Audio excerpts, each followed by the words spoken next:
If you want to find the right girlfriend, life partner, or wife, then you have to create options for yourself. In order to create options, in other words, women who are interested in you, you have to create attraction and connection. One of the ways to create attraction is to exude a sense of confidence. One of the ways to show confidence is to be non-needy and to draw validation from within, to validate your own spoken word. And one of the ways to do that, I hope you're following the logical chain that I'm laying out here, is to be present. I'm sure if you've dabbled in personal development a little bit, you've come across this concept of presence, being present to the moment. Eckhart Tolle talks about that. Jack Kornfield, he's one of my biggest teachers. He's probably one of the best meditation teachers out there, in my opinion. There's a lot of people who talk about it, but I want to talk about the practical utility of being present in a dating context.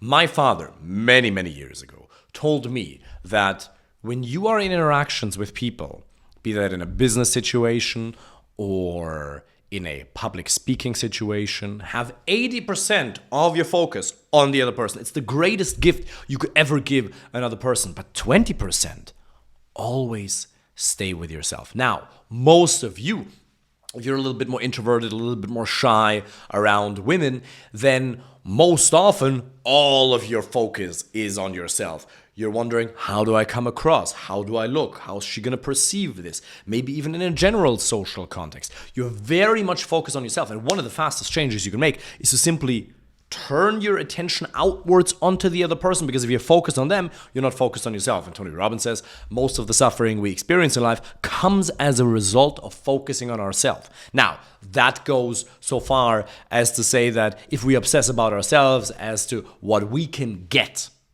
and all of the needs that we haven't met, then we suffer. But it's also true in a communication context that you suffer if you're completely obsessed with how you come across. So first of all, be present in terms of turning your attention outward and be present with what the other person is saying. Now, that doesn't mean you're going to stare at them in a creepy way, but be actually focused on them. Be with the lady on the date. Focus on her. Turn your attention outward. Be focused on the you might call it nervousness. Well, perhaps it's just excitement. Remember, the physiological experience of nervousness and excitement, they're so similar that you can just reframe nervousness into excitement. If you're present with those emotions, if you're present with her, that will really help. Now, here's the important thing. You do want to keep 20% of your attention with yourself. Where am I at? Where are my thoughts? What am I currently emotionally experiencing? Am I feel like I'm emotionally reaching? You know when you're on the date and you feel like you agree a little bit too much? You don't feel as confident as you'd like to be. And there's many ways to do that. And that's one of the most important things that I help my clients with. Build that rock solid confidence. And there's techniques and there's tools and that's all of that. All of that exists. But remember when you feel those emotions of not being fully confident, not being fully certain, perhaps nervousness, perhaps being worried what she thinks about you. If you can just become aware that those are happening and remember that you are the space in which those emotions occur, in a spiritual sense or actually in a practical sense, because they just arise in consciousness. Any emotion, any thought, any experience you'll ever have in life is not objective reality. It is just a stimuli, a sensation arising in consciousness. The visual image you see, all of the sounds you hear, the emotions that come up, they all just arise in consciousness. Now, the more you associate with disempowering thoughts or challenging emotions, because there's no negative emotions, because even the emotions you don't like, they are a competence because they show you that you have unmet needs, that you either need to change your actions or your perceptions. But when they arise within you and you're fully associated, then you suffer. You believe the first negative and disempowering thought that comes into your head. Oh, what if she doesn't like what I have to say? What if she doesn't like me? How should a woman like that ever be interested in me? What if I run out of things to say? Blah, blah, blah. You know the negative self-talk. Why should she ever be with me? All that stuff. And if you believe it, in other words, if you associate with it, then they have power over you. But remember, thoughts only have power over you if you believe them. The only thoughts that have power over you are the ones you believe, in other words, associate with. And what meditation teaches as a tool is to dissociate. Because most of us, if we don't meditate regularly, or we have some sort of an awareness practice, we immediately identify with the thoughts that pop into our head. Now, if you're on a date and there's a disempowering, because everybody has weird and disempowering thoughts. But the question is, do you believe them or not? And if you're sitting on a date and you can simply let the thought arrive and realize, oh, what if she doesn't like what I have to say? What if this doesn't go well? What if she doesn't want to kiss me? What if I go for the kiss and she rejects me? Oh, the drama. If you believe it, well, then you're going to suffer and you're going to come across like a little bitch. But if the thought arises, like a bee in the summer, if you then hit the bee, it's going to sting you. Well, I personally hate wasps, and it's actually funny. Most of my friends, so I did a lot of martial arts for most of my life. I used to teach karate at my university. I don't like insects. I'm actually invited to a wedding by a friend in Australia. And part of the reason, I'm not sure if I'm going to go. Part of the reason is it's a 24-hour flight. I might do that. But I really dislike insects. I really don't fancy the idea of sitting on a toilet and having a spider crawl up my ass. And they can jump. Spiders in Australia, they can jump. So I'm not particularly interested in that. If you guys are in Australia, hey, wish you all the best. I got plenty of awesome clients in Australia, but I'm never going to go there. I might eventually die. This is a phobia. Yeah, but I don't need to be cool with insects. One of the things I really like about Ireland is, one of the downsides of the weather we have is perhaps the fact that we don't have that many insects or barely any at all. So that being said, going back to that, if you slap a bee, she's probably going to sting you. If you just let her go by, well, she's going to go by. You can watch thoughts like clouds in the sky. Oops. Apologies. Alarm. Coaching call in 10 minutes. If you just watch the thoughts go by like clouds, all of a sudden they don't control you anymore. Now, you do have to understand that they will still have an emotional impact. The thought is going to come and bing, there'll still be a little bit of nervousness, whatever, but don't identify with it.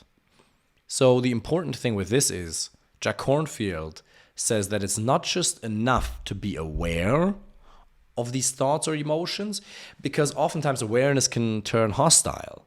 So what you want is something called loving awareness. You want to be lovingly aware of what's happening. You know, when you judge yourself and you're quite critical of yourself, you shouldn't be so self-critical. Oh, you should work harder, or this or that. You should be better in social situations. Why aren't you more confident? Well, how's that helping? On the one hand, you have the insecure child that's being beaten. Oh, I'm sorry. And then the father that's beating the child in a metaphorical sense. How about instead you say, okay. Nervousness. The critical mind. Thank you for your opinion. The caring mind. Thank you for your opinion. The nice guy in me who wants to invest. Thank you for your opinion. And then you choose to which extent you want to follow any of these impulses, but you remain in control as the one who knows. You can imagine this like a loving awareness in the background within which everything arises. Sam Harris says everything arises in consciousness. If you want to dabble a bit more into spirituality, the one who knows. But it's space. And if you can see yourself in a more metaphorical sense as the space in which thoughts and emotions occur, well, then you can choose and just watch them. And they don't have control and power over you, or a lot less. Now, obviously, you want to go further. You want to have the right tools. You want to have the right strategies to change your physiology, because we all know that if you exercise 3 or 4 times a week pretty strongly, the quality of your thoughts naturally improves. You need to, if you spend time with high-quality male friends, if you have an amazing girlfriend or life partner, that'll naturally make you happier, and the quality of your thoughts will be better because your psychological needs are met, of course.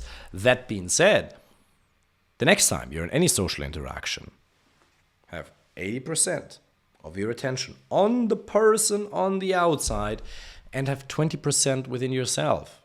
She's talking, where am I? Here.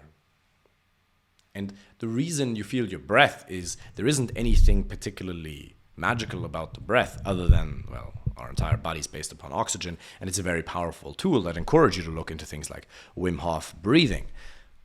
But it's a constant anchor point to focus our breath. And what happens, what real meditation is, you focus your breath and you notice how your attention drifts away. In the beginning, you won't even notice how it drifts away. You'll be on your breath, and then the next second, you'll wake up, you'll become aware, Awareness kicks in when you're already deeply engrossed. Is that how you say it? Engrossed? Deeply involved in a thought construct. Could be a business thing, could be a social thing, could be a health thing. You're in some sort of thought, and then you wake up, and now here's the thought of meditation. You gently, with loving awareness, with an empowering and friendly and warm attitude, bring the thought, the attention, back from the thoughts, back to the breath, and you center yourself. And that's the magic of meditation. Jack Kornfield was asked, what does meditation do for you? It quiets the mind, it opens the heart, and you return back to yourself. It is really a superpower. I myself don't meditate nearly as much as I probably should. I do it, but my number one habit has always been exercise. You got to understand what your number one habit is. And I'm not telling you that you have to go and meditate 20 minutes a day now. It would be beneficial beyond what you can imagine right now. But you can still practice it during the day. Because Jack Kornfield also says, don't just meditate for 20 minutes a day and then forget about it. And then just be completely absorbed and emotionally attached to the various different stimuli that arise at a cognitive as well as emotional level or out there. But use everyday situations to practice. Okay, 80% out there, be with her, be fun, be playful, build attraction, but then also be with yourself, feel yourself. And when something arises, lovingly aware. Because remember, these are patterns. You don't just do them once off and then you're good. You create patterns. And the more you train the pattern of a loving and supportive inner dialogue, the more your confidence will go up, the more your happiness will go up. And it'll be like Balsam für die Seele is what we would say in German. Balm for the soil. Right? It smoothens and softens your soul. If you want my help personally, when it comes to finding the right girlfriend, life partner, wife, and if you want to learn in detail how to build attraction, apply for a free initial consultation call. Looking forward to speaking with you soon.